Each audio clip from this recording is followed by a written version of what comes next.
Good evening, folks. I hope you all have a good Monday night. I am. It's part of my weekend. It's the same with Mark. And I think we got a good show coming up tonight. We don't usually cover this kind of subject, and I think it's going to be extremely interesting. I'm going to go ahead and let Mark take it. But first, I want to tell everybody that if that sounded a little fuzzy to us, I hope it didn't sound fuzzy to y'all. So here's Mark. All right. Sherri Brake is our guest tonight. Sherri is a journalist, author of several books about Appalachian paranormal activities and folklore. She's a paranormal investigator and lecturer, and the nice men in the white coats said she can go home soon. Please welcome the lovely Sherri Brake. How you doing tonight, Sherri? Thank you so much for having me on. I've been looking forward to this. Okay, well, we are too. So, let's talk about West Virginia's state bird, the Mothman. Oh, I'd love to. Okay, you've been to Mason County, the Silver Bridge site where it used to stand, Jeff Walmsley's Mothman Museum. What's the story there? Well, I'll tell you.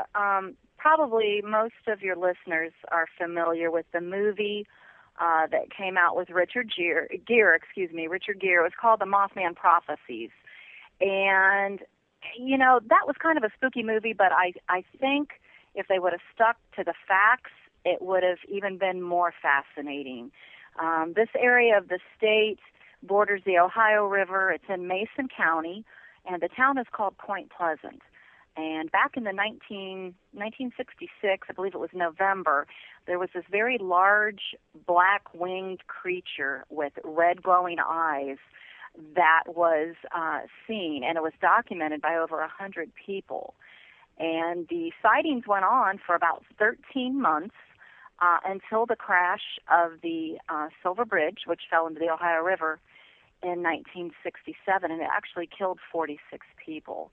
The movie touched a lot on that theme, of course, but they left out a lot of the interesting nuances of the area. There's the curse of Chief Cornstalk, which, Mark, I don't know if you're familiar with that or not. I've heard a little bit about it, but could you explain it in more detail? So this curse is going back, over 200 years. Correct. So it's not like it's a urban legend, recent story. Right. It all came about with Chief Cornstalk. Of course, he was one of the chiefs of the Shawnee tribe, and the Shawnees were kind of wary of the area that is now West Virginia. They did not want to settle there. They would hunt, they would fish, they would walk the trails. Hunting parties would go through what is now West Virginia, but they just had a sense of a darkness or an evil energy, and they just weren't comfortable with settling in the area. Going back to 1777, the chief of the Shawnee, Chief Cornstalk, he was actually murdered under a flag of truce. And as he lay there dying in Point Pleasant, he cursed the area. And many people believe that this curse that Chief Cornstalk put upon the area is somehow, a big important part of what happened with the Mothman. They've had numerous UFO sightings throughout the years there in Point Pleasant. They have had massive river floods. They have had a lot of other times of unusual paranormal activity in the area as well, and much of this they tend to blame on Chief Cornstalk. Were the cultures that came after the Adinas, who were the giants, were they freaked out by these taller people? Like, why were they only just going on these hunting excursions for just a few hours in West Virginia, then crossing back across the river to Ohio? Well, I think it was more of perhaps they felt the energy in the area. I don't know if it was the topography that frightened them. I don't think it was anything like that. It was just a feeling that they tended to have. And Susan Shepard, who is an author, she covered this in a couple of her books that she did on West Virginia as well. And she's of Native American Indian ancestry. And it's a fascinating time frame. The Revolutionary War, the frontier wars that were taking place at that time, and I don't know with a chief like Chief Cornstalk actually cursing the area. I don't know if we could really point our finger at that as the reason for Mothman, but there's plenty of people that do believe that. The hundreds and hundreds of UFO sightings that occurred in the area, and even the collapse of the Silver Bridge, which occurred in December of 1967. There's many that say that is because of his curse. I think if the movie would have paid more attention to the actual facts, that it would have been a lot more frightening.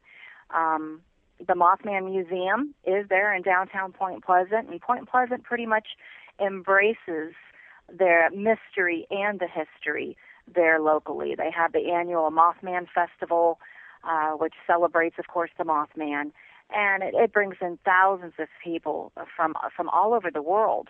And it really is an interesting event to attend. I myself, I was a speaker this past year and spoke of haunted Ohio, since it's only right across the river there from West Virginia.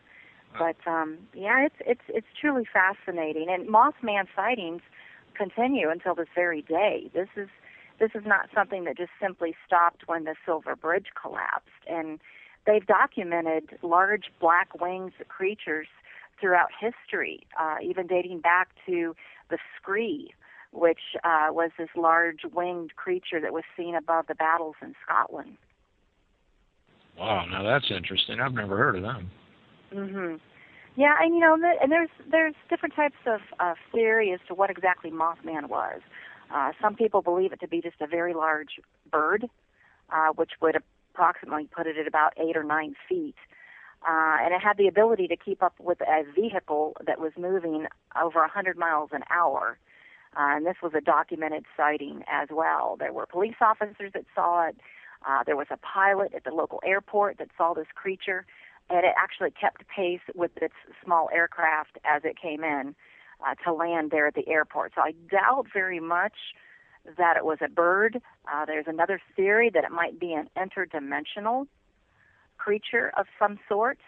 So it's pretty fascinating. All we can do is speculate. When was the first time it was reported as a sighting? It was reported, and actually a documented sighting. There were 4 people who were parking up in a remote area north of Point Pleasant, and all 4 of them saw it. And they drove immediately to the police department and actually sketched out the creature as they saw it. And this would have been November of 1966. This was also an area where the military used to store volatile chemicals and ammunition. Yes. There were over 100 of these bunker-type buildings that were out in this remote, very, very remote area.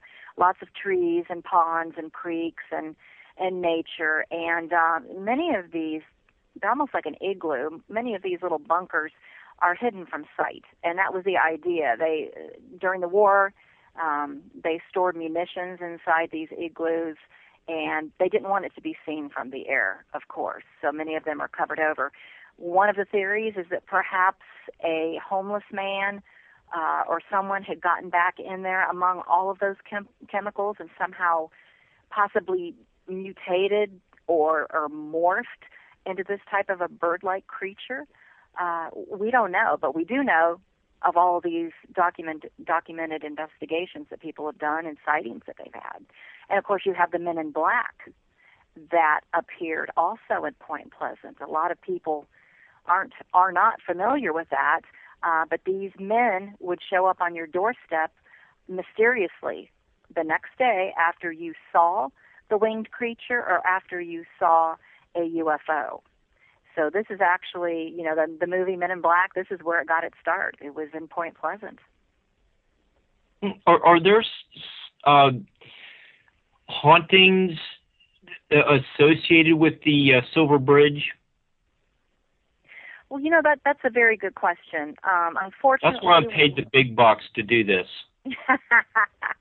Unfortunately, though, on a serious note, when the bridge collapsed and took the lives of 46 people, anytime you have a tragedy or some type of event that takes place, it can leave that energy in the area.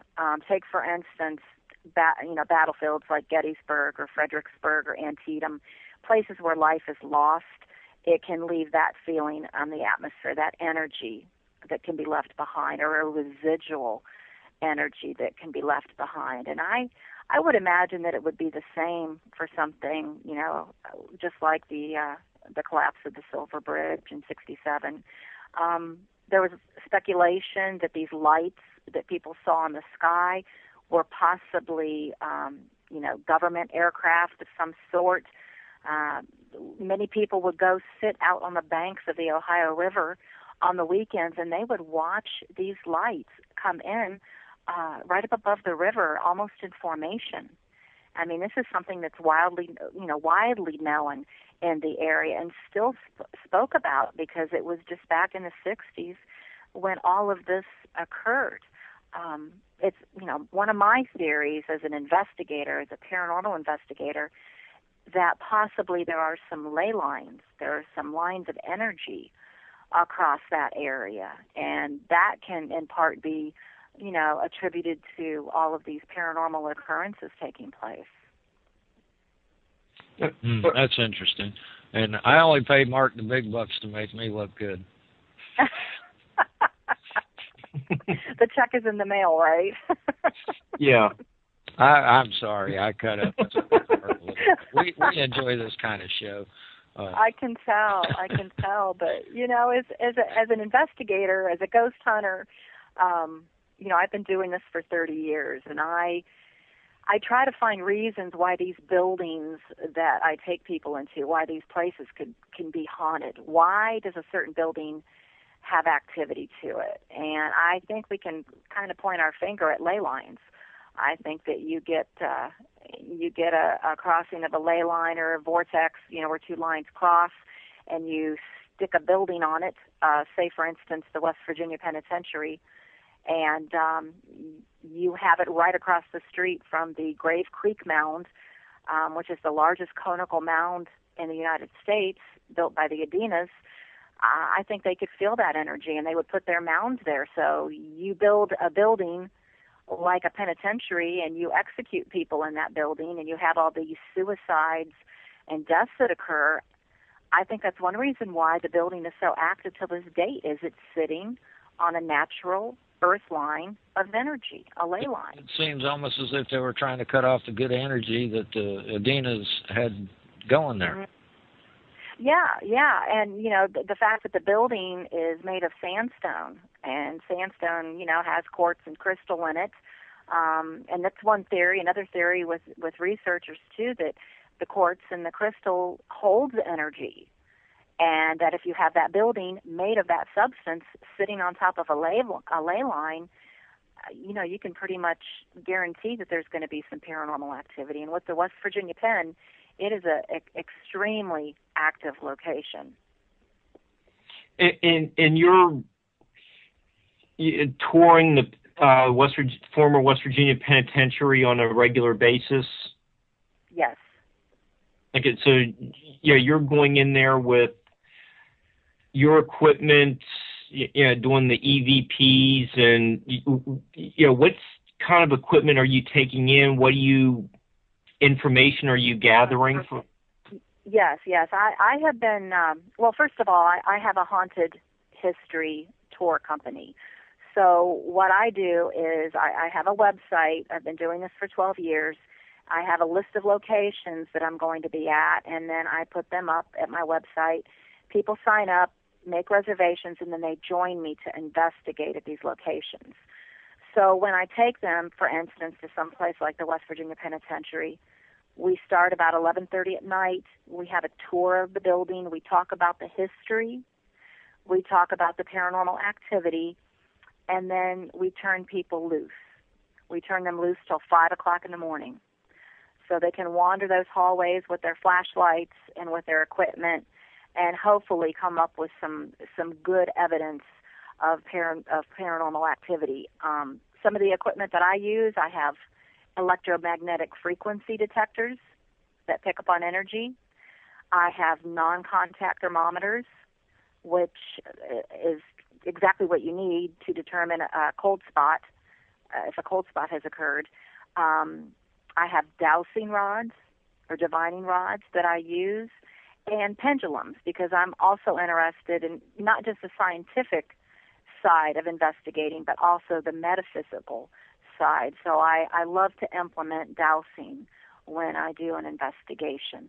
What I find fascinating about being able to take thousands and thousands of people into these locations is I am able to read their emails and listen to their phone calls after they go into the building. And for a couple of weeks afterwards, people will call me with their evidence. They'll have me listen to their tapes or view their videos. And I always find it fascinating that the same exact paranormal activity in the same part of the prison happens time and time again to different groups of people. So a lot of this That's is repetitive? I'm sorry? So a lot of the EPZ are repetitive? Yes. Some of the EVP is repetitive, but more often than not, it's the experience that people have. It's certain areas that get high EMF readings. There are certain areas where people feel like they cannot take a deep breath, as if all the air has been sucked out of the room. And this happens quite often upstairs in the psychiatric ward of the penitentiary. And to me, that's just proof that we've got something going on. You have all of these people at various times of the year going into the same location, having the same type of experience from one visit to the next. And that really tells me a lot. That tells me that there's something going on there. And we just try to do the best to explain what it can be. Sherri, when you listen to, the tapes, maybe you hear something like, I repent for, what I've done. But have you ever picked up anything like a foreign language that could be related to the mound across the street? I have not picked up a foreign language of any sort at the West Virginia Pen. I have picked up a foreign language at a couple different cemeteries, but I've not experienced that at the West Virginia Pen. To my knowledge, I don't think that we've ever recorded a female voice in the penitentiary. It's typically been male voices. They did have women there up until about the 1940s as inmates. As a matter of fact, Charles Manson's mother was an inmate at the West Virginia Penitentiary back in the 1940s. That's interesting. Mm-hmm. Now, you got a tour coming up on the 15th, right? I do. We have an overnighter on November the 15th, and that's the last. I'm sorry, on November 14th. That's the last big overnighter that we've got for the year. And people often ask me, "Where's your favorite place to go? Where's your favorite place to go to collect evidence?" And I always tell them, hey, look at the website, because wherever I go to a lot, that's going to tell you something. Because I'm drawn to it for some reason. And I wrote a 600-page book on the West Virginia Penitentiary, so that should tell you something about it. I mean, this place made the top of the list for the most violent facility in all of the United States for several years in a row, even above Alcatraz. Is this the place that the ghost hunters, I can't remember the TV show, caught a picture of something crouched down and then it disappeared? No. I think the one that you're thinking of is the Trans-Allegheny Lunatic Asylum. That's the one I'm thinking of. Yeah, we're getting to that. I'm sorry, I'm jumping. Oh, that's okay. They captured a crouching shadow there, and they also captured a crouching shadow at Eastern State Penitentiary in Philadelphia. So there's 2 locations that they've had that shadow person that they've captured. Well, the one they had on TV really kind of zapped me, if you know what I mean. Yes. Yeah, and can you imagine what it would do to you if you were there in person and saw it? No, I'd be being committed probably. But, shadow people at any facility, it's a pretty common thing. I want to say, with my estimates, I'd say probably 60% of people have had an occurrence with a shadow person, whether it's in their home, office, at a ghost hunt, wherever. It's a very common thing. And, it's typically just that shadowy figure that you see out of the corner of your eye. And then when you turn and you look, you think somebody's come into the room or walked down the hallway. When you turn and you look, there's nobody there. Just about everybody has experienced that sometime in their life, I'm sure. Mm-hmm. I think so, too. And it can be the same with animals as well. I've talked to a lot of pet lovers who say they think they saw their dog or cat out of the corner of their eye. And, so the shadows can be animal-shaped, they can be human-shaped. And, we could probably do a whole show on shadow people alone. It's a fascinating phenomena. Sherri, how do you explain the foreign language that you picked up in the cemetery? Was it like maybe a Italian immigrant, or is this something that you have never heard? Well, it was at a cemetery that had a lot of German immigrants. Oh, okay. And I didn't really put 2 and 2 together when I captured the voice. It was during the day. I happened to be strolling through, and I was just reading the names on the stones and had my tape recorder turned on. And when I got home, I was listening to the names of the people that were buried there and jotting down some numbers. I was doing a little bit of family research. I wasn't doing an investigation. I was doing some family research on my father's side of the family. And I caught a voice saying, "Kinder." And I thought, that's funny. I played back my tape and I listened to the names because I'm thinking this was a last name. And I'm like, well, there wasn't a Kinder there. And I listened to it again and I was kind of puzzled. So I talked to my cousin who had been stationed in Germany in the army, and he told me that Kinder means child in German. It's like kindergarten. Right. And I was thinking it was a surname for some reason. So that kind of surprised me. And I wish we could hear more EVP with foreign languages. And Mark, when you asked about, with the Adena tribe, I would love to go over to the Grave Creek Mound and just turn on a recorder and see what I could pick up. I've never tried it over at the mound. I think that would be kind of fascinating. Mark, that's your assignment for next week. Is that what I'm supposed to do? Okay, I'll report directly back to you too. He's right near there. Maybe it might be as soon as Saturday, but that's another story. Yeah. But I'll tell you, that West Virginia Penitentiary, the first time I walked into that building and I saw the actual electric chair was sitting there. And I had the funniest feeling like, boy, it's deja vu. I've been here. I've been in this building before. It didn't feel like home. It just felt very familiar to me. And every time that I go there, it just never ceases to amaze me. They had over 998 documented murders and suicides inside the prison. Wow. Have you ever sat in the chair? No, I don't. I don't really. I'll admire it from a distance. some of the people you've taken on tour, are they allowed to if they want to? No, they have it. It's almost like a museum display piece now. They That's have it what I was behind. curious. Yeah, they have it behind bars. But it's interesting. It was an inmate who actually built that chair, and he made it from solid oak. And he was a very talented carpenter. But after he completed the chair, he found it hard to make friends in the prison. I guess, I guess that the general population didn't approve of it, and they ended up taking him out of the general population and put him in a more protected environment inside the prison. But you had 85 hangings. Much.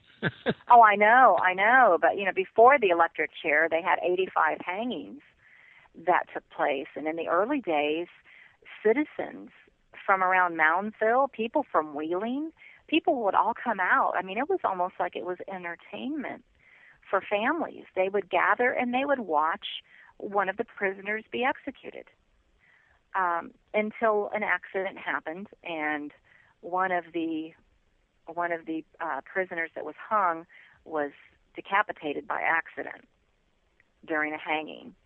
And when that happened, they pretty much stopped having the public attend. I find that interesting. I believe our crime rate would be far lower if they did have public hangings still, but that's just a personal opinion. Yeah. Well, I'll tell you what, it was more or less an eye for an eye back during that time frame. The last hanging was in 1949, and the last electrocution was in 1959. But some of the hangings, they just did not go well. They would misjudge the body weight of the person. One gentleman, they opened up the trap door too early, and he fell to the floor below, and they picked him up and put him on a gurney and took him back up to the top of the scaffolding and then hung him. So, they didn't put up with much back then, that's for sure. You didn't sit on death row for 20 or 30 years. I hear that. So the guy's knocked unconscious, and they just go ahead and hang him anyways? Yeah. They picked him off of the concrete floor and put him on a gurney and carried him back up the steps and then hung him. And it worked that time. So it's going to happen no matter what. Exactly. They even hung 3 at the same time. I mean, they typically would hang one inmate, but they had 3 that had been convicted as being part of the mafia and responsible for some murders. So they built a specially designed scaffold to hold 3 people, and they hung all 3 of them. So yeah, they meant business. Yeah, there's a photo of several of the Lincoln conspirators hanged at the same time. Have you ever seen that one? I just wonder, does like multiple hangings change the negative energy? If it happens all at one time, does that mean like there's more of this negative energy in the place instead of it being, the 3 people being hanged over, a 3-month period? Well, they had 85 hangings, and I think that pretty much speaks for itself. They had a death house that was constructed, and you would be taken in the night before your execution, and you would be placed into the death cell. And that is where you stayed until the next day when they would hang you. Now, the 3 men that I told you about, they were Italians, and they were from the Clarksburg, West Virginia area. And when the night before they were hung, they were put into the death cell. One of the inmates decided that he wanted to try to kill himself before the pen hung him. So he ran from one end of his cell with his head first into the iron bars to try to, I guess, knock himself completely out or kill himself somehow. He suffered a severe concussion and was bleeding, so what they did with him is they put him in a straitjacket, and then they carried him and the other two men up the scaffolding and hung all three of them together. Any place that has that much depth to it, I mean, you have to look at a building that size, 200,000 square feet. You have over, close to 1,000 documented murders, all those hangings, electrocutions, the suicides, the prison riots. That's all energy. People sitting in their cells, tormented, repenting, angry, fearful. All of that human emotion is energy. And I really sincerely believe that when you walk through those halls and you step into certain cells and sit down on that bunk, that you can actually feel it around you. You can actually feel that heaviness. So when you go to Eastern State Penitentiary or the Mansfield Reformatory where they filmed the Shawshank Redemption, do you find these characteristics of hauntings at all these places? Yes, I do. It comes and it goes, though. I mean, some nights will be quiet nights for an investigation. Some nights it's like a paranormal Disneyland.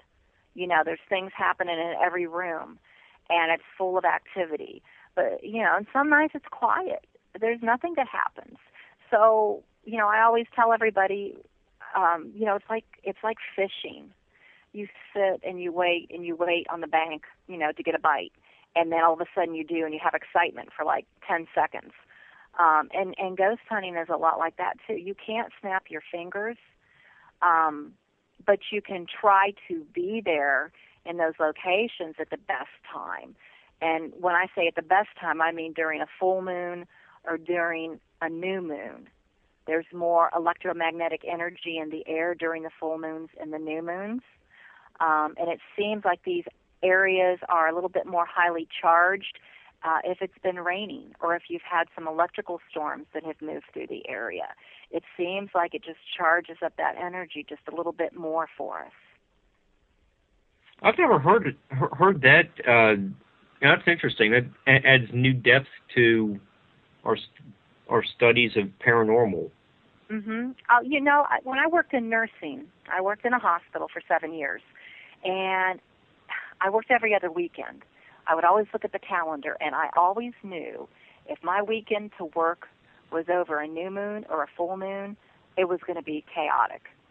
And I always went in extra prepared because I knew it was just going to be a bad night. More babies are born on full moons. Crime statistics go up. I think if you have somebody that is a little psychotic, that perhaps the psychotic episode can be a little, perhaps a little bit more severe during that time frame.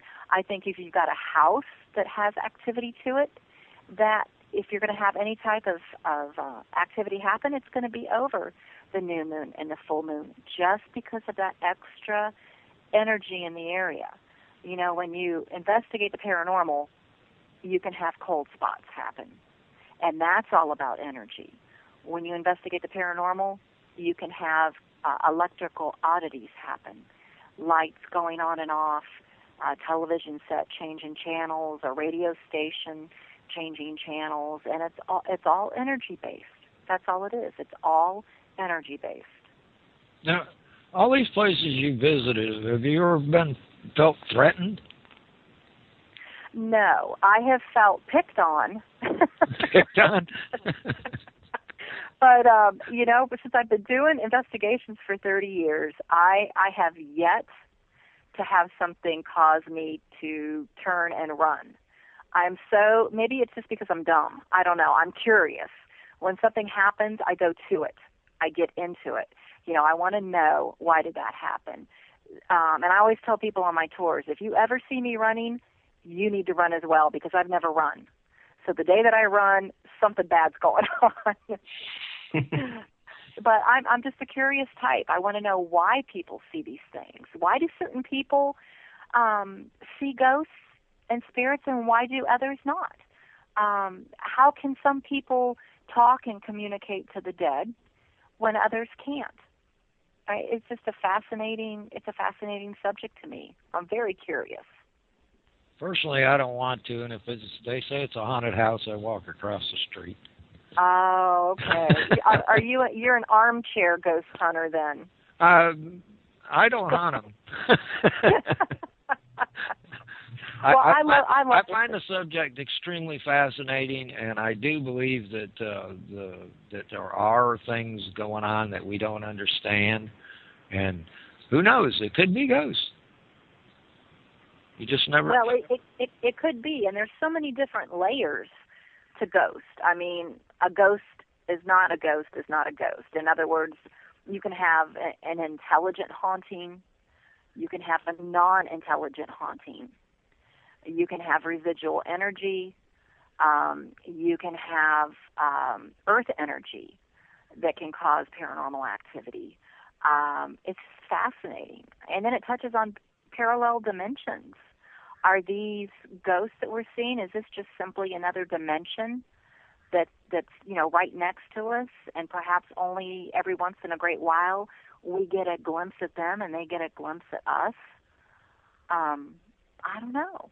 I think something. Now that wouldn't explain the repetitive hauntings that happens. No. So there's got to be more than one thing going on. Right. And I work with some psychic mediums, who can converse and who can see, and they laugh at me because I'm constantly testing them. I'm constantly testing their ability because I don't believe everything that people tell me. When somebody comes up to me and says, "Hey, I can see ghosts, there's one standing behind you," I want proof, especially if they're talking to you and I can't hear them. What are they saying about me? And if they're able to pull, facts out of thin air and they're correct, and it's about me and private things that only I would know, then you've got my interest. And there's only a couple of people that are able to do that, but that I am around.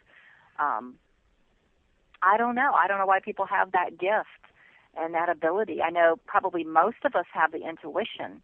We know when something's not right. We know when we walk into a building and we get the heebie-jeebies and, the hair stands up on your arms and you're not comfortable or you feel like you're being watched. You probably are. We've got that gut intuition, but we've moved so far away from it with all this electronics and, trying to remember passwords and, multitasking 3 or 4 things at the same time. We've lost that ability to feel the energies around us. I'm a man. I can't multitask. Well, you're a good man if you actually admit it. Oh, no, we do multitask around here at the station, don't we, Mark? Oh, yeah, just doing the show, looking at Skype, the chat room, you get some Facebook messages coming in from Vobear about the pebbles. So, there's all kinds of stuff that guys can do on a limited basis, but that's 2 hours a week. Leave it at that, right? So, yeah. what is your relationship to male and female on these tours? Do you find you have more males or more females on these tours? Well, I would have to say it seems like there's more females. I mean, if you guys were single and were looking for somebody, I'd invite you to the next event. It seems like it's more heavily weighed with the females.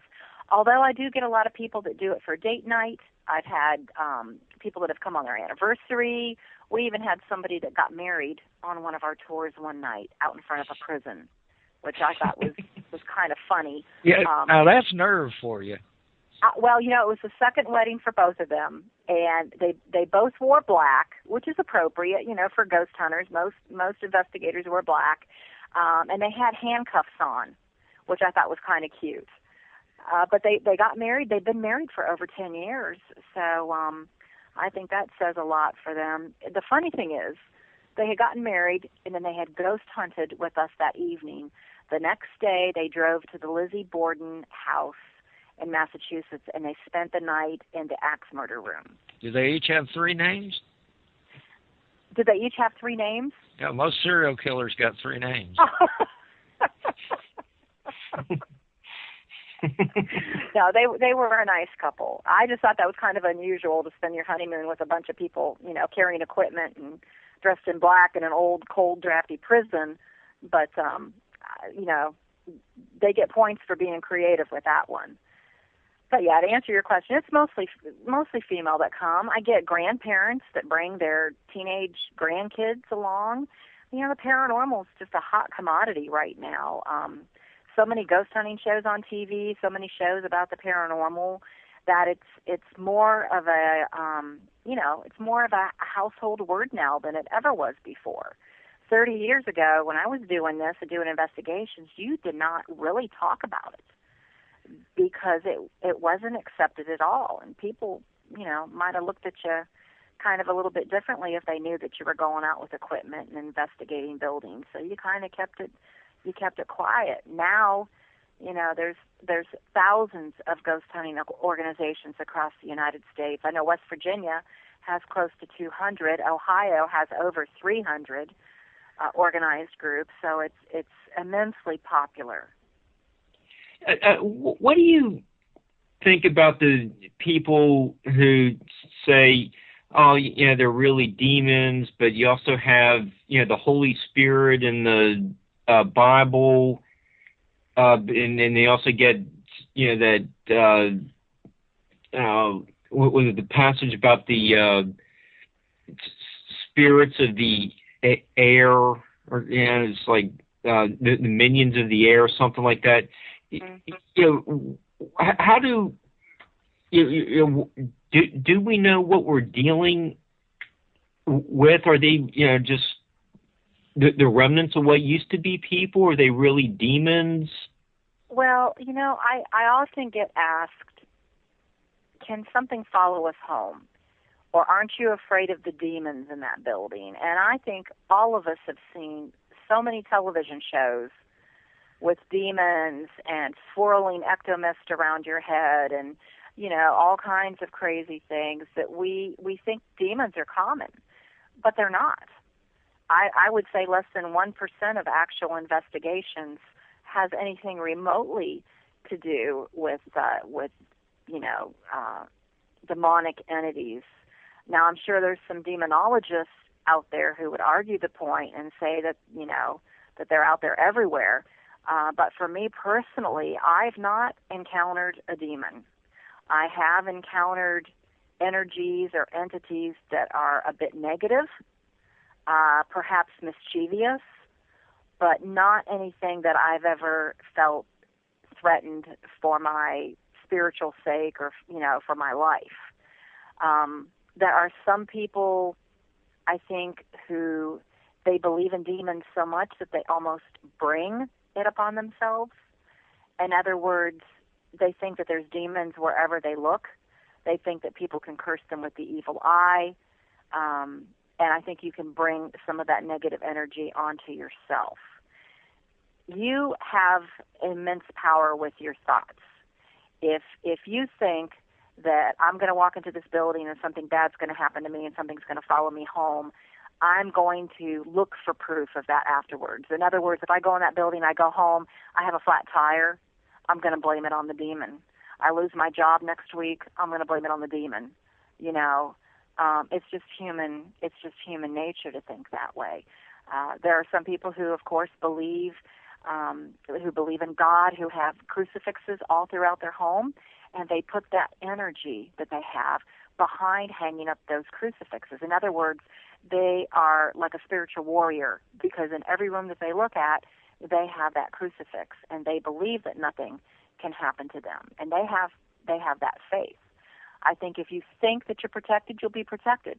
But I also think if you think that something negative or evil or bad is going to happen, I think you can kind of attract that energy to yourself. I'm a firm believer in that myself. I believe that reality follows thought. Yes, and the law of attraction.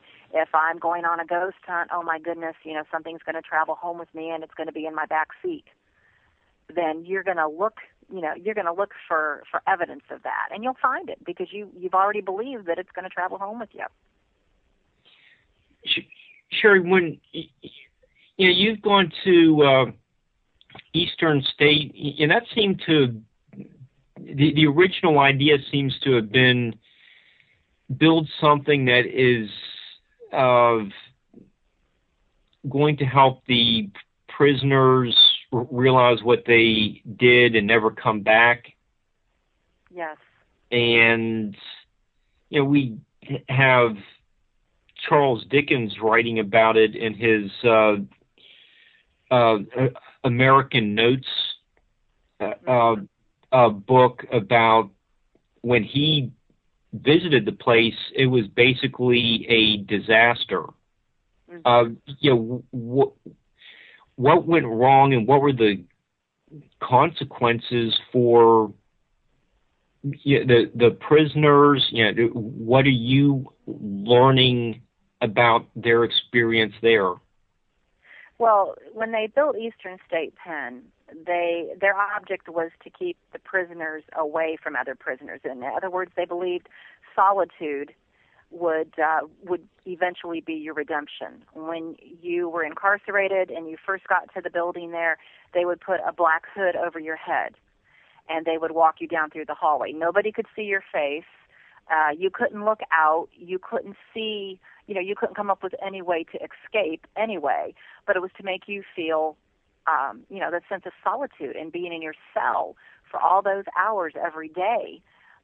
You were supposed to be able to have a spiritual growth out of that. In other words, they wanted to reform you. And, when these prisons were built, they were built to hold a certain amount of people. What happened is you eventually, of course, had more population moving into the Philadelphia area, and therefore you would have overcrowding. And when you have overcrowding, there's a lot of things that suffer when you have an overcrowded facility. Take, for instance, Mansfield Reformatory in Ohio. Sometimes they would have one person in a cell, and then it got overcrowded. They'd have two, and then before you knew it, they had three people in a cell. You have a situation like that, you don't have enough staff, it's going to deteriorate rather quickly. Now, when Eastern State Pen in Philadelphia was built, it was cutting edge. They actually had plumbing before the White House had plumbing. So, that says a lot right there. These institutions, though, you go into them today and you look at the conditions, and it's a wonder anybody ever survived, being in one of those facilities. Eastern State, oh my gosh, they had a pit that they would put you down in for their solitary confinement. And you could be down there for weeks at a time, having nothing but bread and water. And besides breaking the spirit, think of the harm that would do to a human body. You'd be wasting away by the time you ever saw daylight again. And you may never see daylight again. Exactly. I know. Some of the prisons were extremely raw. Yes. And, I've had people that have done Alcatraz. I've had people that have done other prisons, and they come to the West Virginia Pen, they just shake their head. They're like, this place just trumps any other place that they've ever been to. Eastern State Pen, it's a fascinating building. The cells were built so that you would have some natural light. They had skylights in them. So you can see where it started off on the right track, but then it just eventually collapsed. Al Capone was probably the most famous inmate that was there back in the 20s and 30s, and they have his cell decorated up just as if he walked out the door. They've got tapestries on the floor. They have a comfy bed in there. There is a stereo phonograph. There's art hanging on the wall. He had some pretty nice digs for being an inmate. I hear that. That's what I've heard too. No, I've never been there. Of course, I'm not going to put myself in that situation. I don't believe. I find this extremely fascinating. Would you like to tell everybody where they can find your website and your book at? Sure. It comes up. They can find the website at hauntedhistory.net. And they can find your books from there. They can find the books from there. They're at Amazon. They're at some Books A Million, Barnes and Nobles, and probably the best place is Amazon. We got about 2 minutes for a break, and can you tell us your most the best experience that stands out in your mind that you've had? Sure I can. And it won't take very long to tell you either, because it just happened, and it lasted for probably a period of 15 seconds. I was walking down a staircase into the basement of a mortuary, and as I got halfway down the staircase, I had a hand grab me in the middle of my back and pull on my shirt. And when it pulled back, I almost had to sit down on the step. And, of course, I turned around to yell at the person behind me because I thought somebody was on the staircase, and there was nobody behind me. So that got my attention. Oh, that is scary. That's creepy. Go ahead, Mark. No, I'm just saying that's creepy. Yeah. Well, you know, I when it happened... Was it? When it happened, I didn't think it was paranormal because I could feel the hand. It felt so much like a human hand. I didn't think, oh my gosh, you know, there's a ghost behind me or somebody's grabbing me from the other, you know, from the other world or the other dimension. It just felt like a human. And when I turned around to yell at them that they had frightened me, there was nobody on the staircase. It wasn't as if they were trying to shove me down the steps. It's like they were trying to pull me back from taking another step. So yeah, that definitely felt like a human hand in the middle of the back. It really caught me off guard. What was your reason for going to this mortuary? Was it haunted, or are you just trying an experiment out, or? It was a building that I had been doing some events in. I had been doing some dinner programs in the building, and then during dinner I would talk about the haunted history of the area. I would talk about the mortuary and some unusual things that had happened in the basement, and then we would all go to the basement after dinner, and folks would learn how to use ghost hunting equipment and then try it out for themselves. So, you know, I'm all about a hands-on experience for people. I like to show people different types of equipment that they can use and then turn them loose with it, and hopefully they can have an experience.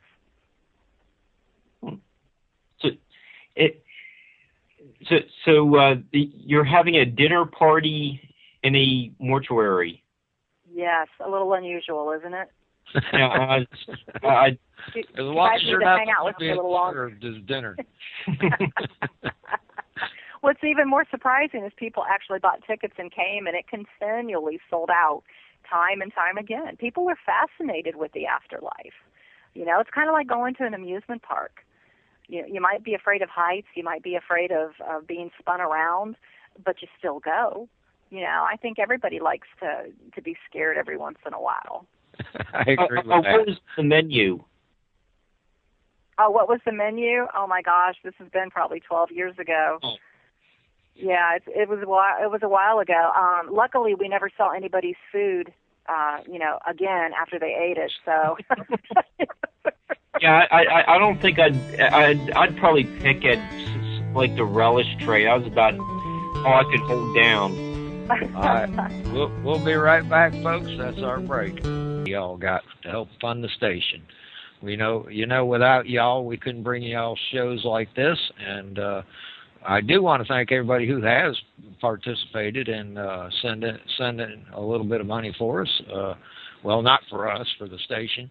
And it's for y'all in the long run, because everything here goes right back into the station. No hosts get paid or anything like that. So I'm going to go ahead and send it back over here to Mark and let Mark get his few cents in there before we get back to the show. Well, not yet. Our guest has said she'll take a few calls if you want to call in. The number is 347-688-2902 or amadpainter on Skype. There you go, Mark. Okay. So, Sherri, you're just published a new book on the Trans-Allegheny Lunatic Asylum. Right. So, you've been doing a bunch of interviews and lectures about your new book. This building in Weston, West Virginia was built a little bit before the start of the Civil War, when West Virginia was still part of Virginia. Correct. And yeah, it's what's supposedly like one like state of the art building, and a very big one. Yeah, huge building. And well, it's more a complex, isn't it, than a building? Yeah, well, I'll tell you what. It's to give you an idea about the size. It's the second largest stone-cut building in the world.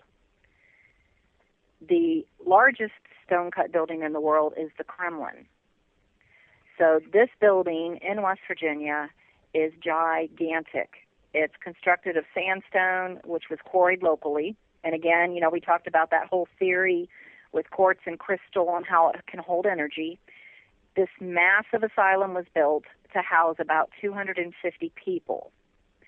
They got the first patients in 1864. They were 9 housewives. So they were 9 females, probably all suffering from menopause. And they were committed there at the asylum. Now, the building's so big that if you were to run up and down the hallways, it would cover about 5 miles in the main hospital building. That's how big it is. You have this facility built to hold about 250 people, but in the 1950s, you've got about 2,600 people. So you have massive overcrowding. Once again, like we talked about the jails and the prisons before, now you have it on a very large scale, and you have psychotic patients. Not only were some of them violent, but you also have people that are schizophrenic, and you have people that have menopause. You have soldiers from the Civil War who were probably suffering from post-traumatic stress syndrome. You have just a very wide assortment of people that are afflicted, some of them with psychoses, some of them with just medical issues. And they were all housed together. You get a population like that, you have a massive overcrowding. There were reports that 90 people would use one toilet. They were understaffed, and that's just a recipe for destruction.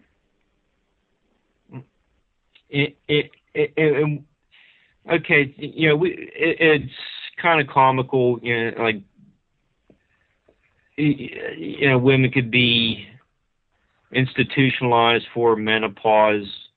What are some of the other PMS, permission to murder siblings?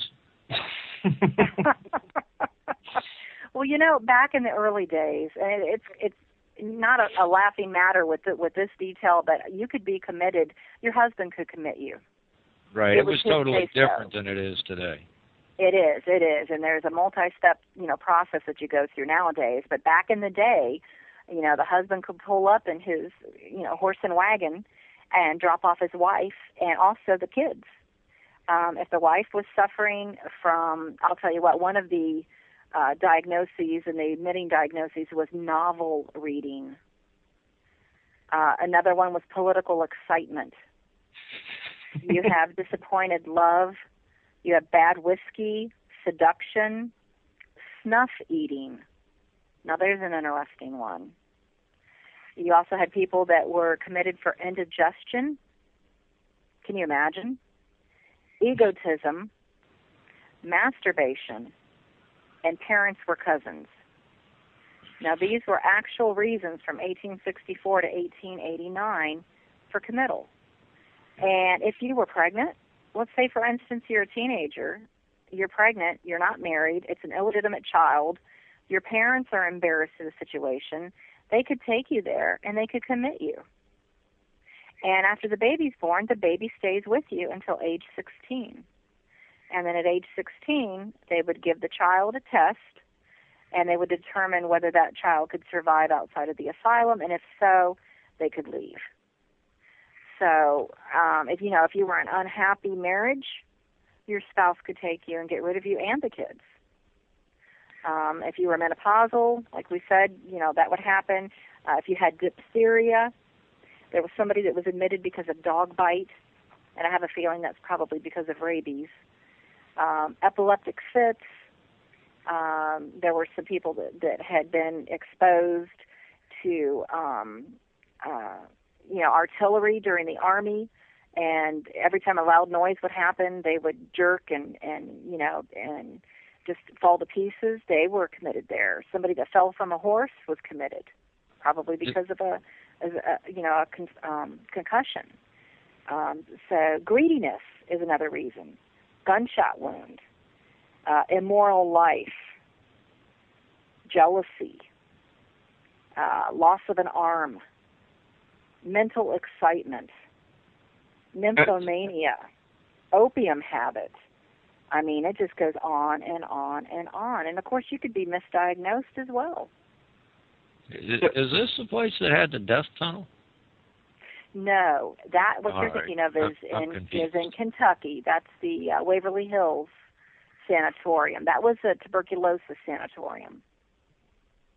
But yes, I do tours there as well. Sure.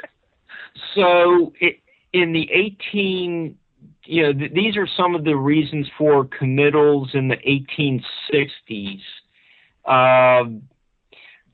I would say Charles Dickens was a very popular writer even in America at that time.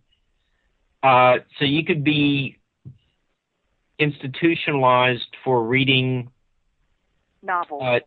Novel. And so how would someone, like me who has a English teaching degree be able to even do my job without the threat of being sent away, which is really close to happening in the first place after the last shows? Well, I think the novel reading was a female, and probably she got herself behind with her housework, and that's probably an ongoing issue. It sounds like, just from reading the admission papers. Many of these women, it seemed like it was directed more at women than men. Even women that had depression after childbirth. We know that can actually happen nowadays. But back then, if you didn't bounce back after having a child, what better way to take care of it than have you committed and the baby as well. And some of these people became institutionalized. They would spend their entire life there. And then when the facility was closed in 1994, they had no place to go. They didn't want to leave that institution because that institution gave them a bed, they had clothing, they had a roof over their head, and that was all that they had ever known. And they had no desire to leave. And how sad is that? Besides becoming institutionalized, you had a very wide range of treatments that were taking place, and some of them were barbaric. In the early days of the asylum, they would do bloodletting, where they would actually cut a vein and bleed you. And it was believed that they were bleeding the impurities and the demons out of the human body. They thought that was beneficial. A lot of people don't realize that's what the red stripe on a barber pole is. Exactly, because that's who you typically went to, or to have leeches placed on you. A lot of places are like, what? They had leeches at a barber shop? They sure did. Besides bloodletting, they could wrap you up in towels and put you in a large bathtub, and they would confine you to that bathtub, and they would place ice around you. And they would literally pack you in ice to calm down your temper, to make you more passive, and to get the violence out of your system. And here you're suffering from hypothermia, after being placed in an ice bath. Of course your vital signs are going to slow down. You're going to become less aggressive. If you're in it much longer, you're probably going to die. And that's actually where the term chill out came from, was from that procedure. Now, I didn't know that. Now, that's a little tidbit I enjoy. Yeah. And, another type of treatment was they would give you insulin, even when you weren't a diabetic. they would give you so much insulin that you'd almost go into insulin shock, and your aggressions would be calmed. And therefore, it almost appeared as if you were cured. And don't even get me started on lobotomies. I mean, they had all kinds of them now. They did. And there was a guy that traveled all over the United States that perfected the 10-minute lobotomy. And you talk about a horrific procedure. Yeah, it was called ice pick lobotomy, and it was very much performed back then. It was. And I'll tell you, lobotomies were popular. I think it was 1954, 1955. There were more lobotomies done in the United States than tonsillectomies. So you're talking about a common procedure, and some housewives would voluntarily go in and have this done because it was to make them a better wife. And, I mean, anything that destroys frontal material in your brain is going to take your personality. It's almost like you would become a Stepford wife. And it was shocking that this doctor was permitted to do this. He continued on and on with this. He even had a car that he called the lobotomy-mobile. And he did over 250 of these procedures in West Virginia in a very short time. And he would travel to places like the Trans-Allegheny Lunatic Asylum, the West Virginia State Penitentiary, and a couple other psychiatric hospitals. And how horrific. I'm not sure we've learned much different nowadays. We still do this to our, certain people at certain times. And I can see where some of this residual energy, I'm probably pronounced that wrong. Residual. There you go, my old southern lips. And I can see where this stuff could possibly gather, and especially on them things like you were talking about, the ley lines. Is this place near one of them ley lines? Not to my knowledge. It's very, very hard to find ley line maps. It's extremely difficult. You almost have to go out and douse for the lines yourself. I did come across something interesting probably about 10 years ago, that the city of Seattle, they had some ley line work done. There was a company that was coming into downtown Seattle, and they wanted to either have a building constructed or purchase a building, and they wanted to make sure that it laid among the ley lines correctly. If it was in a bad position, then they felt that their workers would not do very well, and they wouldn't be at the top of their performance if there was bad energy, under where the building was constructed at. So they actually paid $50,000 to have ley line studies done of downtown Seattle. And I thought that was pretty interesting. Now, I've seen maps of Ohio with ley lines, and they seem to be heavily concentrated in the southern part of the state. And of course, the Serpent Mound is located in that area of Ohio. And also, you go down along the Ohio River, that's where you have all those UFO sightings, and you have Mothman sightings, you have Bigfoot sightings, you have Men in Black sightings, and all that. So, yeah, it's pretty fascinating. But this building, I'll tell you what, it was very intriguing to work on this project. It was interesting to visit the asylum cemetery. There's thousands of people that are buried there, and maybe 10 markers that exist for the thousands of people that lie buried there. So it was pretty sad. It was sad to see that. So, Sherri, how did the lobotomy, help the patient? How did they behave afterwards? They just docile? What was actually stabbed or cut in their frontal part of their heads? Well, and I'm not sure if you've seen this movie or not, if maybe some of the listeners have, One Flew Over the Cuckoo's Nest with Jack Nicholson. Of course, the lobotomy that they do there actually goes through the front of the forehead. But the transorbital lobotomy was the quick procedure that I told you about that Dr. Walter Freeman perfected. And that was 10 minutes. All it took was a small surgical hammer and an ice pick type of a tool.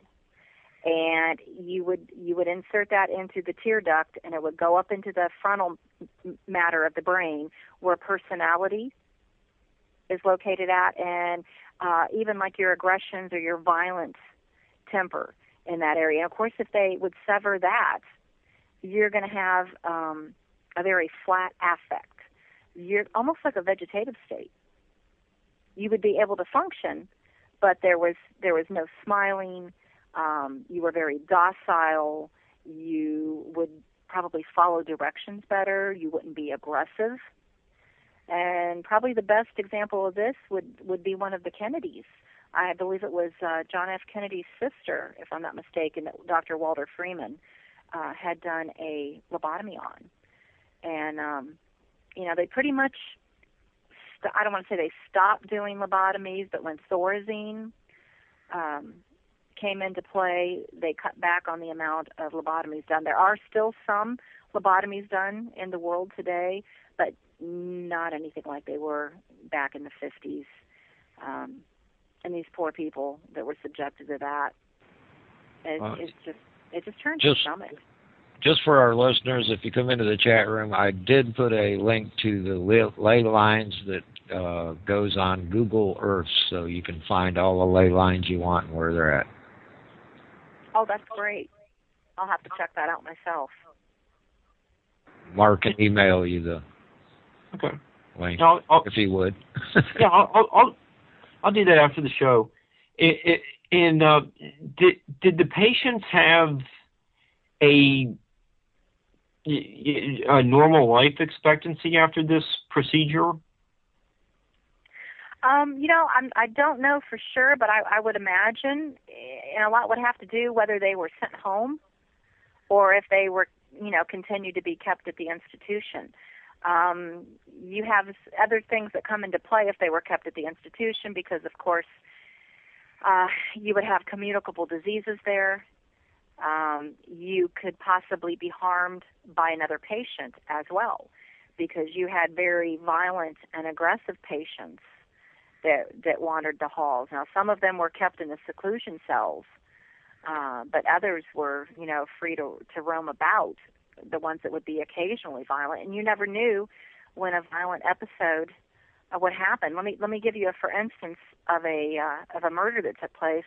One patient attacked another patient and murdered him because he claimed that patient was breathing his air.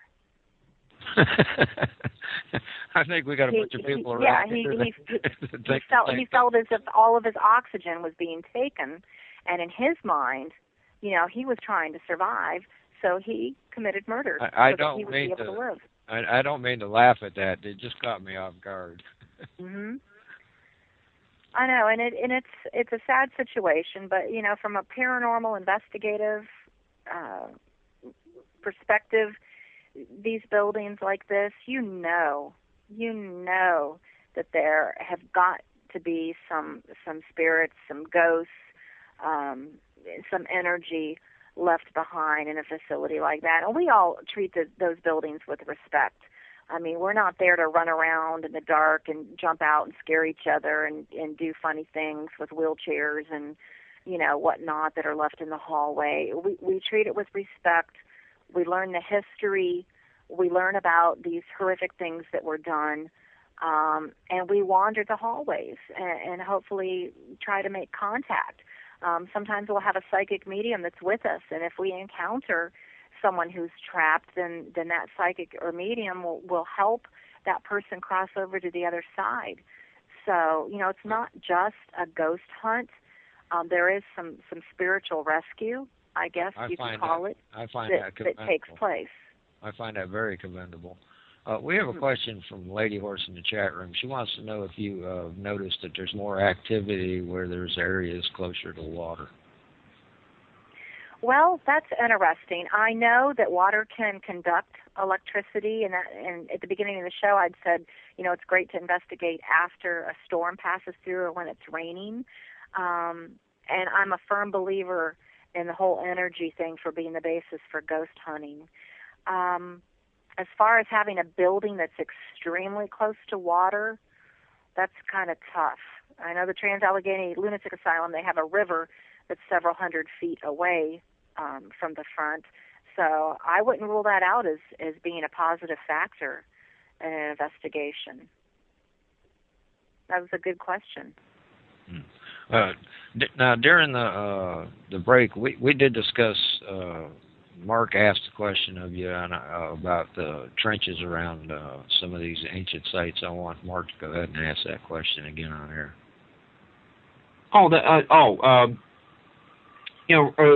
Like take, for example, the Grave Creek Mound that we've already discussed. When it was built, there was originally a moat around the mound, so that the mound is like a little island, and it would fill up with water, probably rainwater, and this idea seems to have started with the Adena culture, and they believed that the water barrier would keep the spirits of the people in the mound confined to just the mound area, and they could not cross the water. That seems to be part of all these traditions that we've been talking about. They can only go so far. We just had Lady Horse asking about water and somehow involved. It's really very interesting. Tam O'Shanter ends with their witches chasing him, but they couldn't cross the halfway point of the the Dune River. So water plays a part in a lot of these paranormal investigations and activities. Yes. Where the activities are centered. Yes, and I'll mention The Wizard of Oz as a good example, because what did they do to the witch at the end of the movie? They threw the bucket of water on her.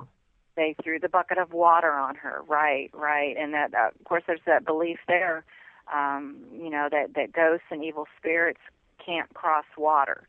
And then again, if you look at feng shui, which is the ancient study of energy, if you have a home that is built upon, say there's a natural stream under the home, and that can be 50 feet under the home, 100 feet under the home, or whatever, it's considered bad feng shui to have that movement of water under your home, because that movement of water will actually take energy from the home or energy from the people in the home and take it away.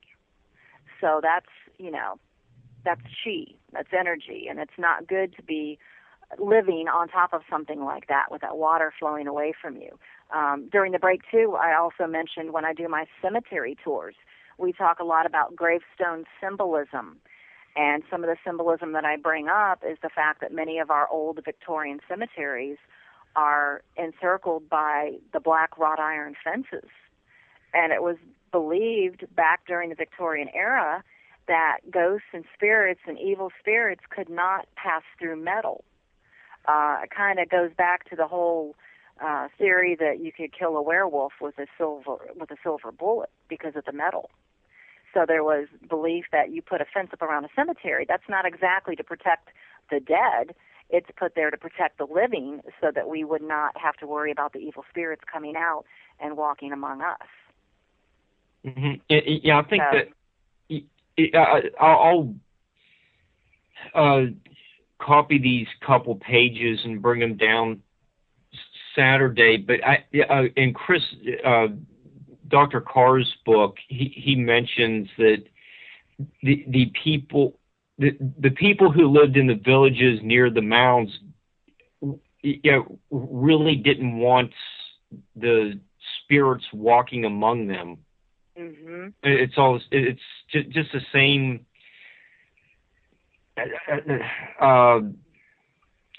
we call it, belief system that has been around for thousands of years.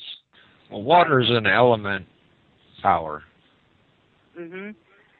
Yeah, and one other way, or one other example I could share with everybody is the I'm not sure if you've seen these or not, but sometimes people will hang these beautiful blue glass bottles out in their trees, and I've seen this through some areas of the South. Most recently, when I was up in Ohio, as a matter of fact, I was in Thomas Edison's hometown of Milan, Ohio. And I drove past a beautiful little house on the corner close to where he was living at, and or where he had lived at, and they had a tree completely filled up with blue wine bottles, and they were hanging there. And they hang upside down so that the neck of the bottle is down at the bottom. The reason they do that is because they believe that the spirits will be attracted to those bottles because of the beautiful color, and they will actually go up inside, and they won't be able to find their way out. So, I wonder if people that do that nowadays, they just do it because it's kind of a cool, trendy thing. Yeah, I thought it was a redneck wind chime. That would be beer cans then. But you wonder, do they realize why they do it now? I've actually seen them here. Mm-hmm. I'm in the South, and I've actually seen that kind of thing. So, it's... whether you bring up dream catchers even, to capture evil spirits and, to make us have good dreams, you hang those above the bed, or wind chimes, different things like that. So, whatever you believe in, once again, you've got that energy behind that thought. If you think that a dream catcher is going to keep you from having bad dreams and, keep evil entities away, then you've got that thought and that power behind it. And it'll probably work. Do you know if the people know what they're doing, or they just doing something like you said because it's trendy? Yeah, probably not. It's just look at how many different things that we do. Probably not on a daily basis, but throughout the years that have pagan roots to them, and we don't even realize we're doing it. Just like a birthday cake with candles. Candles back in the ancient days, you lit a candle and you would watch it, and the certain way that the flame would flicker was almost like it was like a premonition. It would tell you of something to come. If the candle flickered one direction, it meant something, and if it flickered the other direction, then it meant something else. And this eventually evolved into a birthday cake with candles. And how many of us do that, and we don't even think about that tradition? Or knocking 3 times for good luck. Mm-hmm. People don't realize it goes back thousands of years, to the ancient Celts, and they believed that the trees had spirits. And you would walk over to the tree and you would whisper your wish to the tree, and then you would tap 3 times. And, we do that today. We don't know why we're doing it. Or fearing the number 13. Why is the number 13 so bad? Well, in the old days, you had 13 steps on a scaffolding when you hung somebody. You had 13 knots around the neck of a noose. It's the bad luck for 13 was that was when they actually wiped out most of the Templars. Mm-hmm. Yeah, that was right. Started the bad luck on the Friday the 13th. On Friday the 13th. But the number's right. been bad. Even in some big cities, you won't even find a 13th floor. It'll go from 12 to 14. Yeah, I noticed that when I was staying in Philadelphia to go to the Eastern State Pen, and we stayed in that gets me. Who are they fooling? Yeah, there was no. Well, there was no 11, 12, or 13. And I thought, wow, they really must be superstitious. They're really cautious here. And I found out that part of it was for the parking deck. So it's like, oh well. Yeah, first time I seen that, I kind of scratched my head going, now, wait a minute. Somebody messed up here. Right. But I've seen it in quite a few places in big cities. Yeah, older love buildings now, not newer buildings. Right. I just love symbolism, though, and it tickles me when I do these cemetery tours and tell people, how great our fear was of being buried alive back in the old days. And some of these people who made millions of dollars off of these exotic caskets, to help prevent you from being buried alive. There was a casket that had little glass vials of a poisonous gas in it. And when they would hammer down the nail through those holes after you were in the casket, that gas would be released, and it would make sure that you were dead, And that was just a insurance policy there to make sure that you were actually dead, because what was happening is people were digging up these bodies, these grave robbers were digging up bodies and selling them to doctors for cash. And the doctors would operate on them, and as an investigative method, to find out more about the human body. There were no rules against digging anybody up, so they would do it. And that's where we get the term skeleton in the closet. It was because of that. The fresher the corpse, the more money you would get paid. And another fascinating one was a casket that was built that when you would be laying in it, you would have a little string wrapped around your finger, and it would go up through the lid of the casket, and there would be a tube that went up through the ground to the top of the grave, and there would be a metal bell on a stake, and that would be placed there. And if you woke up in the casket, after being comatose and accidentally mistaken for being dead, you would ever so gently, know that string was on your finger, and you would tug on it, and the bell would ring, and someone would come and rescue you from the grave. And that's where we got the term saved by the bell. Or dead ringer. Or dead ringer, exactly. So I love the symbolism. Now, on these graveyard tours, what symbols stand out the most or are most common? Well, I'll tell you what people really love are the Celtic crosses. They love the symbolism behind the Celtic crosses and how the intricate patterns, on most of these crosses, when you stare at them, the reason they were so intricate was they wanted you to almost go into a meditative state. And these crosses were considered to be enlightening, as well as representing, the four elements, the four directions. Celtic cross also has a circle there where the straight lines meet at, which symbolizes eternity. And I mean, there's just so much symbolism with the crosses alone, but the beautiful angels, and some of the acronyms on the headstones are puzzling to some people. There was the Ancient Order of the Bucks. There was the Independent Order of Oddfellows, IOOF. Of course, the Masons had their symbol.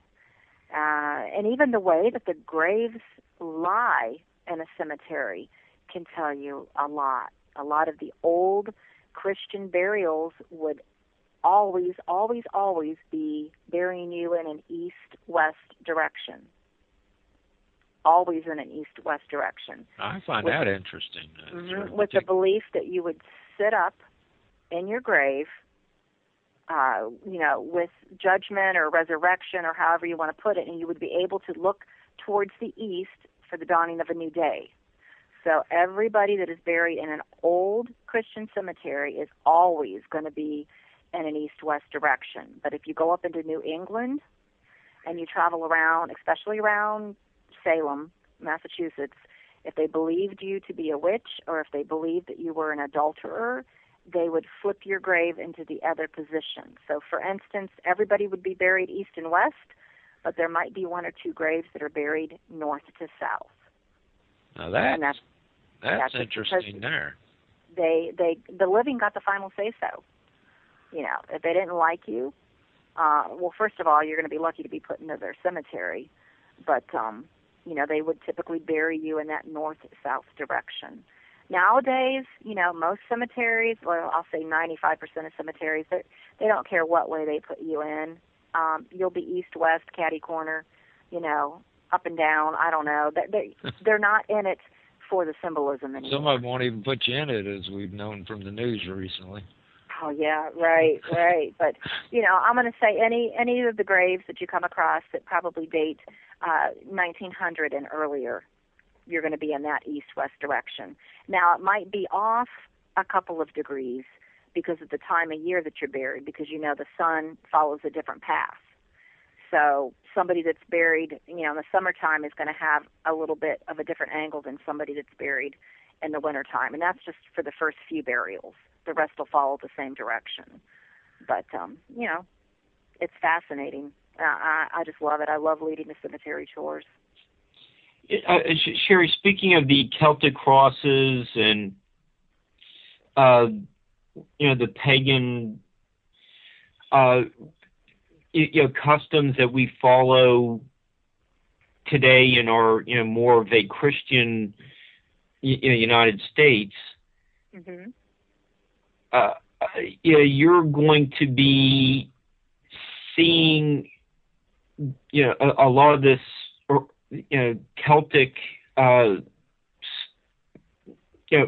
material firsthand coming up on an international tour you're doing. Do you want to tell us a little bit about that? Thanks for bringing that up, Mark. Several months ago, I traveled to Ireland and Scotland to do a little bit of research for some upcoming tours that I'm holding in 2016. I have a spring trip and a fall trip where folks can sign up and go with me to Ireland and Scotland. And we'll be visiting some haunted locations and having some ghost hunts. We'll also be taking a boat across Loch Ness to look for Nessie. And we will be visiting the castles such as Stirling and Edinburgh Castle. We'll be visiting some ancient stone circles, and we'll be working with a psychic while we're there. I hope it's in the summertime. Well, we are doing it in the late spring and the end of September. Summertime is tourism season over there, and everything is extremely expensive and crowded. So in order to have a really good time and not have to fight for seats at the restaurants and whatnot, we focused on a April tour and a September tour, which will be great.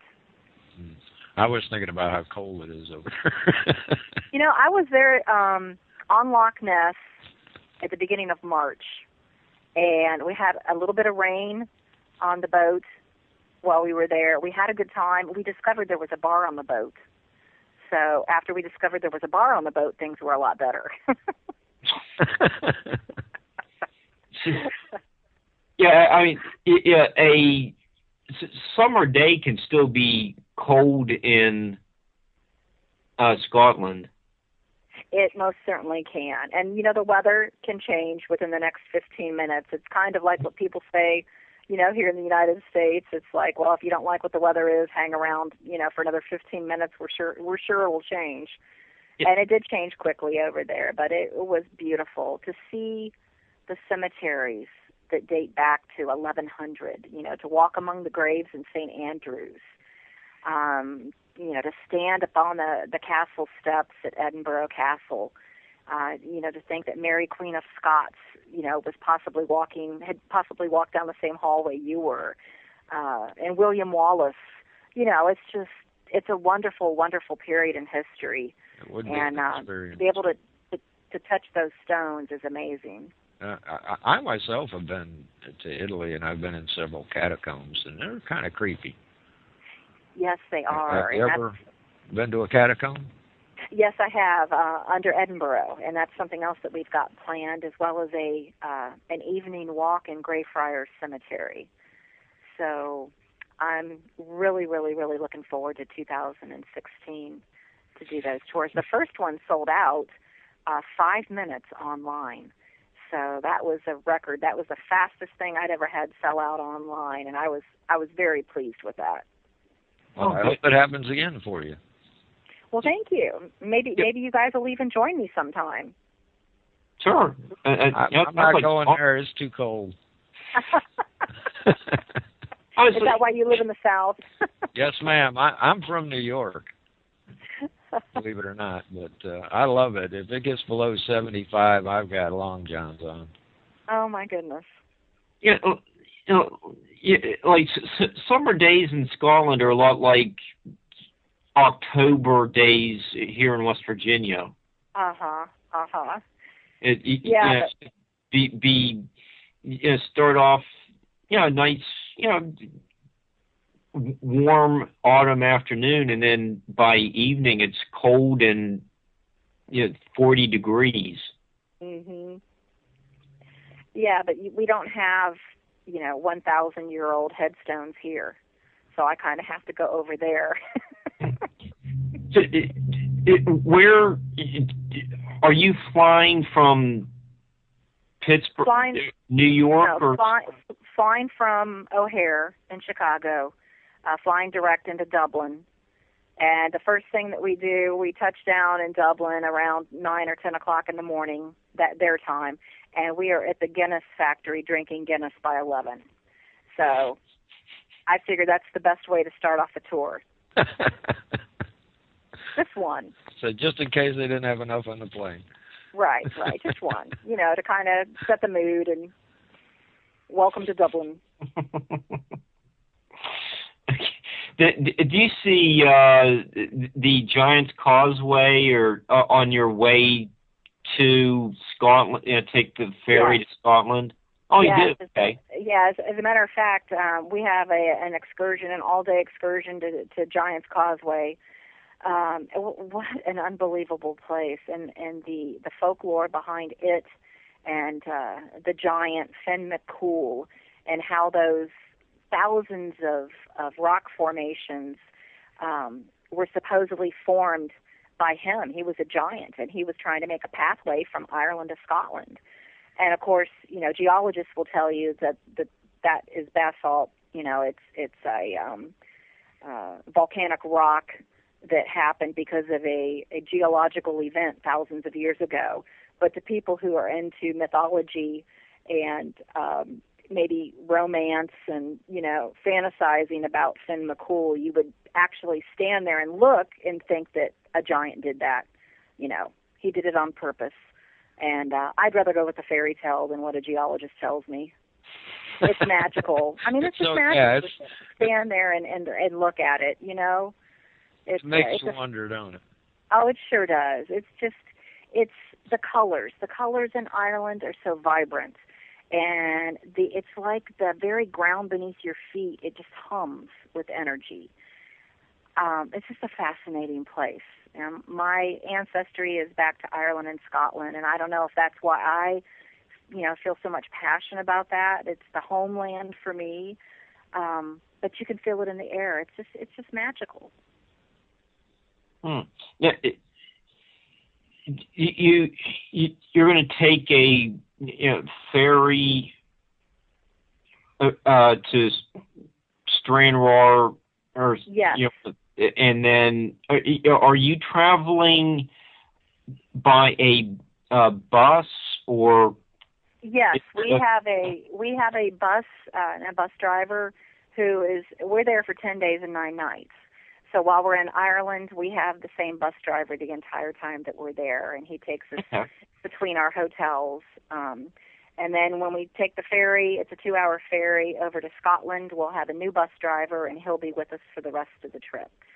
So it's a cool tour. It's a blend of the history and the hauntings and the magic, and I just can't wait to do it and have folks, hopefully experience the magic with me. Okay, and all the information is available on hauntedhistory.net? That's correct, Mark. Hauntedhistory.net has all the information on tours and presentations and paranormal classes, and they can also purchase my books through the website as well. That's great. How many books do you have? I have 7 out. Wow. I have a book on dowsing that I'm working on, dowsing for graves and ghosts. So hopefully that'll be out here within the next couple of months. Now that sounds interesting to me. I fully believe in dowsing. Oh, yes. I think it uses your own personal energy, and it just focuses it. It does. You know, and that's a question people often ask me. I instruct dowsing classes, and I also show people how to douse on those cemetery tours that I told you about. And people are very inquisitive about it. I mean, they're anxious to try it. I think about 90% of people have the ability to douse. And that 10% that cannot, it's interesting. That 10% that can't, they usually have the day job of working with money or numbers. An accountant or an engineer. I guess it's the analytical it's side. The greed that rubs off on them. Yeah. Well, they struggle with it. I guess they're trying to analyze everything too much, and they might struggle with dowsing at first. But yeah, I use dowsing with my investigations, and you can find unmarked graves by using dowsing. You can find energy with dowsing, lost objects. You know, I'm sure you know all that. It's a fascinating subject. It is a fascinating subject, and our ancestors used it quite a bit. But people don't realize it, you know. They did, and they were called water witchers. For the most part, they would cut branches from trees, apple trees, witch hazel trees, willow trees, and that's how they found their water. And they had the power of intent working with them because they were pioneers. They needed water, and they needed water to survive, and they would find it by the use of water witching. So, Sherri, have you, or do you usually watch the Highlander before you go on these Celtic crossings? You know, I've never watched that. I've never watched the movie. I've got to watch it. Everybody's like, you've got to watch it. I haven't done it yet. I'll just, being my usual goofy self, asking that question. I just assumed you had seen it. Do you go to? Have you stopped at the Elan Castle? We were right across the lake from it. We weren't. That wasn't one that we had planned when I did it back in February and March of this year. So I got to see it from a distance. But I think they say that's the most photographed castle in all of Scotland, and it is in the movie, isn't it? Yes. The Highlander. Mm-hmm. Yeah. Yeah, and on the way from the Stranraer to Inverness, where you can take the boat ride to see Nessie, you're also going to go past Castle Stalker, where they filmed the end of Monty Python and the Holy Grail. Yes. So yeah. It seems like every curve that you make, you see ancient structure or a castle or the remnants of a castle. Yeah, the history there goes back thousands of years, where it doesn't here. Exactly. Yeah. Well, I take that back for that kind of history. Yeah. Well, for dowsers, that's very common in Europe. I mean, that's something they don't even think twice about somebody saying that they're a dowser. But here, in America, you've got to explain it. I've been doing it for almost 20 years. And I actually worked with a building with a developer who was developing some property, and they were building multi-million-dollar homes. And one of their excavators, and I believe it was a bulldozer, I think, specifically, was out there, and they thought they found some graves that were marked with field stones. And this is old property, old farm property in Ohio. And they're like, we've heard that you can do this. Can you come out here and will you see if you can find bodies? We don't know what to do. They didn't want to pay for ground penetrating radar, and they certainly didn't want to dig any deeper in case they unearthed something, because that would really set them back if they were building homes in an allotment and all of a sudden you have an old cemetery. So they had me come out and do that, and we found 18 bodies. Well, I hope y'all enjoyed the show tonight. Sherri, I appreciate you coming